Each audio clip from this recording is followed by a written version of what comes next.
कि इस वीडियो में मैं विंटेज कॉफ़ी के बारे में बात करने जा रहा हूँ। ये कंपनी बेसिकली कॉफ़ी के मैन्युफैक्चरिंग में डील करती है।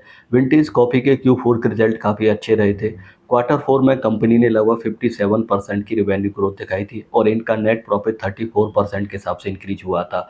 इनके पैट मार्जिन्स लगभग 12.7% के करीब रहे थे और साल 2026 के लिए पैट मार्जिन 13% के करीब रहे हैं।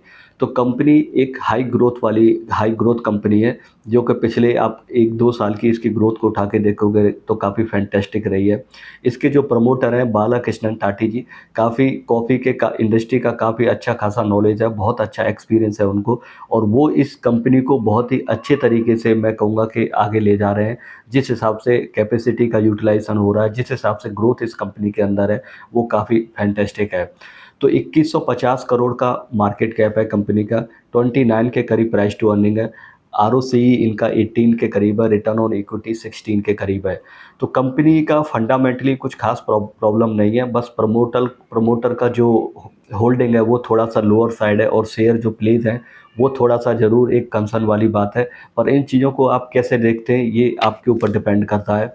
तो कंपनी ने 2000 मैट्रिक टन पर एनम की साल जनवरी 2025 में फैसिलिटीज़ नई शुरू की थी, जो कि अभी फुली ऑपरेटेड है और इन्होंने अपना ब्राउनफ़ील्ड कैपेसिटी एक्सपेंशन किया था, जिससे इनकी जो टोटल कैपेसिटी थी, अभी के लिए वो 11,000 मैट्रिक टन पर एनम की हो गई है। जो 2000 मैट्रिक टन पर एनम की नई फैसिलिटीज़ आई थी, उसकी वजह से इनकी जो टोटल कैपेसिटी थी, वो 6,500 मैट्रिक टन पर एनम की थी।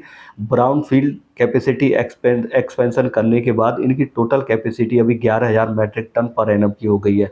69% का कैपेसिटी एक्सपेंशन साल 2026 में इनके लिए रहा है और ये total 11,000 metric ton per annum की कैपेसिटी साल 2027 के Q1 से फुली ऑपरेशन रहेगी।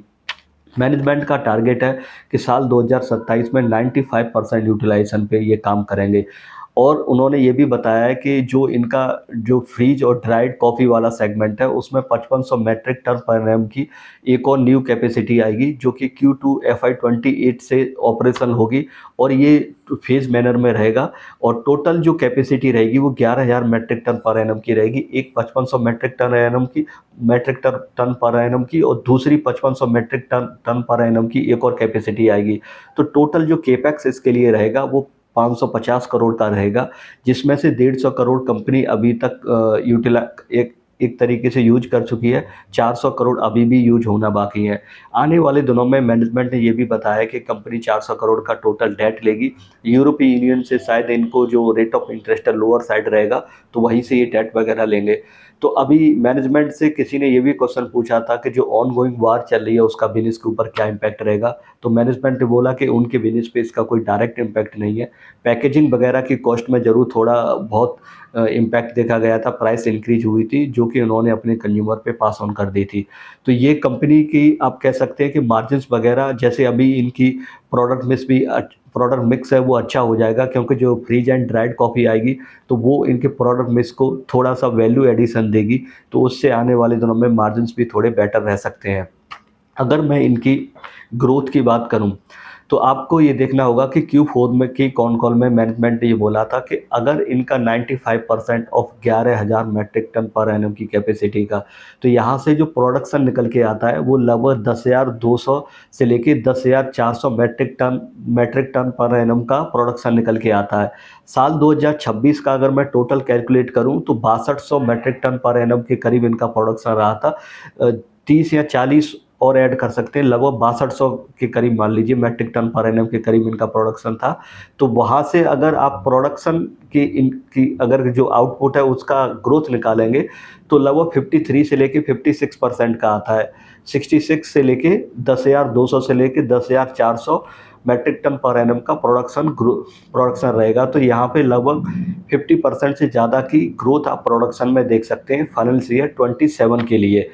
और अगर मार्जिन्स हैं, जिस हिसाब से मार्जिन्स अभी है, आने वाले दिनों में थोड़े से मार्जिन्स बेटर हो सकते हैं। और प्राइस को अगर वैल्यू वाइज देखोगे तो 2-3% प्राइस का रियलाइजेशन ऐड कर लो तो यहाँ पे ग्रोथ 50% से ज़्यादा की तो आराम से आ जाएगी, एज पर माई कैलकुलेशन और एनालिसिस। हालाँकि अगर आप इसका जो फॉरवर्ड पीई निकालना चाहते हैं, तो फॉरवर्ड पीई भी 20 के करीब निकल के आएगा, जिस हिसाब के मैनेजमेंट ने मार्जिन्स पे गाइडेंस दे रखे हैं उसके बेसिस पे। और अगर मैं इसका पैग रेशियो भी देखूँ तो वो भी फॉरवर्ड बेसिस पे 0.5 के करीब आता है। तो एक ग्रोथ कंपनी है जहाँ पे ग्रोथ काफ़ी अच्छी खासी है, और आप देख सकते हो कि 2028 तक का 2 साल का व्यू तो यहाँ पे ग्रोथ का आराम से दिखता है। जो 5500 मेट्रिक टन पर एनम की एक न्यू कैपेसिटी FY 28 में आएगी, वो उसका भी टारगेट मैनेजमेंट का 70% यूटिलाइजेशन का है। तो जिससे प्रोडक्शन लगभग आप ऐसे मान के चलिए कि 13,000 मेट्रिक टन पर एनम के रेंज में रहेगा। तो यहाँ पे ग्रोथ 2 साल का आउटलुक अगर आप देखोगे तो काफ़ी अच्छा है। और बाकी का कैपेसिटी वगैरह किस तरीके से मैनेजमेंट करता है, तो उसके लिए उन्होंने ज़मीन वगैरह तो खरीद रखी है, लेकिन आने वाली कॉन कॉल आपको सुननी पड़ेगी, उसके बेसिस पर ही अपडेट रहेगा। मैं इस कंपनी में इन्वेस्टेड हूँ, कोई बाइंग या सेलिंग रिकमेंडेशन नहीं है, लेकिन मुझे ये कंपनी काफ़ी अच्छी लगती है। हालाँकि Q4 की कॉन कॉल के बाद मैंने अभी इसमें अपना स्टेक को इंक्रीज़ नहीं किया है, जो पहले से है उसी पे बना हुआ हूँ। कुछ और अच्छी अपॉर्च्युनिटी थी, वहाँ पे मैंने ज़्यादा अपना स्टेक को इंक्रीज़ किया है। तो और भी कोई अपडेट इसके लेकर रहेगी, मैं ज़रूर उस पे वीडियो बनाऊँगा। अभी के लिए बस इतना ही। Thanks for listening.